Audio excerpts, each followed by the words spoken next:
Hi viewer, hope you're doing well. We are in our Easter season, the Easter weekend to be specific. I still go by the name Sarah Yuma, the oral nutritionist. And I don't know what Easter means to you, but to me, I'm reminded of the beginning of grace. The beginning of grace, in that you only win your battles through grace. Do you remember when a disciple of Jesus actually cut a soldier's ear because the soldier was coming to arrest Jesus, who was their master? And then Jesus, when this disciple wanted to continue like cutting that soldier with the panga that they had, Jesus stopped that disciple and told him, you cannot win this battle by way of swords, right? You can only win this by grace. And Jesus picked the ear of that soldier that was cut and put it back. Who does that? Who does that? And so I'm reminded of the beginning of grace, even during this Easter season. I don't know what Easter means to you. I don't know what it reminds you of. But for me, it's the beginning of grace. Grace that is sufficient. All right? Imagine having a friend like Judas Iscariot, who would go behind your back, talk things about you, even tell your enemies that he will show them who you are so that they can arrest you. Having such a friend, and sitting and dining with them at the table, and the Spirit having told you that this friend is a betrayer, but still you just let things take their course. Because I mean, Jesus had that option of just pointing out Judas. He had that option of pointing out Judas and telling him to stop what he was planning to do, but he did not. He still left that freedom of choice to Judas, so that Judas can be able to choose what is right or what is wrong, and he chose what is wrong, and that's why he ended up with regret.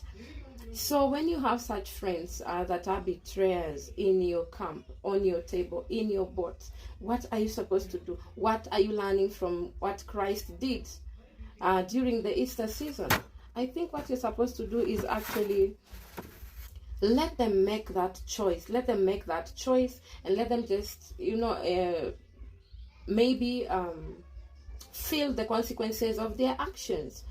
Because, I mean, Christ did not try to save Judas anyway. Christ did not try to save Judas. He let Judas do what he chose to do, which was wrong, and he could feel it. But he did not tell Judas, stop doing that. It will lead you to A, B, C, and D. Maybe it even made Judas commit suicide. I don't know where regret took him. But the thing is this. When you have such friends in your camp, you're supposed to be spiritually alert to recognize their presence, all right? And even let them know that you know that they are planning to betray you. Past that, you cannot do anything. You just have to pray for them. Because sometimes I've learned that these friends who are betrayers actually push you to your next level. They push you to your destiny. So sometimes it's good not to fight them. It's good not to make them feel bad about what will follow, like what the consequences of their actions will be. Sometimes it's good to just let them be. Let them make the wrong choice. All right? Let people make the wrong choice. Let the Judases in your life make the wrong choices. All right? This is just my analogy, my analysis actually. So you're free to have your own analysis based on how the Holy Spirit will guide you. But for me, when you have Judases in your camp, it is well to let them just make that wrong choice, because that wrong choice might be pushing you to your point of destination. All right? Remember even the brothers of Joseph and what they did. Remember what they did to him. They sold him, and they thought that the things that Joseph was supposed to accomplish are finished by virtue of them selling him.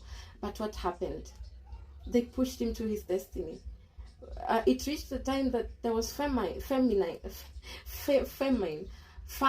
whatever, that one, in their dad's land, and they had to come to Joseph's land where he was sold, where he was bought, only to find their brother as the prime minister.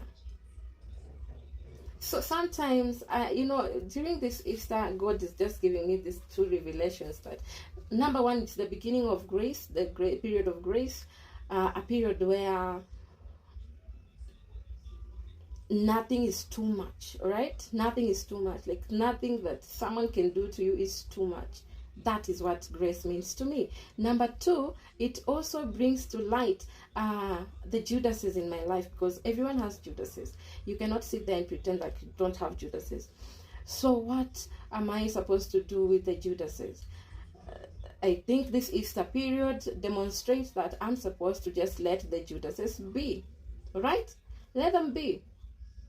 Do not try to save them. I should not try to save them. I should not try to make them make another decision apart from the one that they're about to make. I should let them make that decision, because that decision might push me to my next point of destiny. So I don't know how you do your fruits when you have guests, but for me, I don't do juices. I don't do blending a lot. I like eating the fruits or serving my fruits whole. So I have ripe bananas. I have imported grapes here, which I've just washed. And then I also have, oh, this is how they look after being washed. So they were just draining in this bowl. I'm just going to pluck them out one by one. I have apples. I don't know the nutritional value of apples. You viewer, you can Google and tell me. You can Google and tell me the imported the nutritional value of apples, because I hear an apple a day keeps the doctor away. I also have these oranges. I love these oranges because they are sweet. You don't have bahatishi. I have them, so I'll just wash them. These ones are yet to be washed, so I'll just wash them in water and vinegar, and then just cut them, slice them. Like, I don't know how you slice your fruit, your orange especially, but for me, like that. See, you see this part here? You don't slice like this. You slice like across, all right, like that. Yes, with what knife is that? With a fruit knife. This is not a fruit knife. Okay, I just use it because it's near me right now.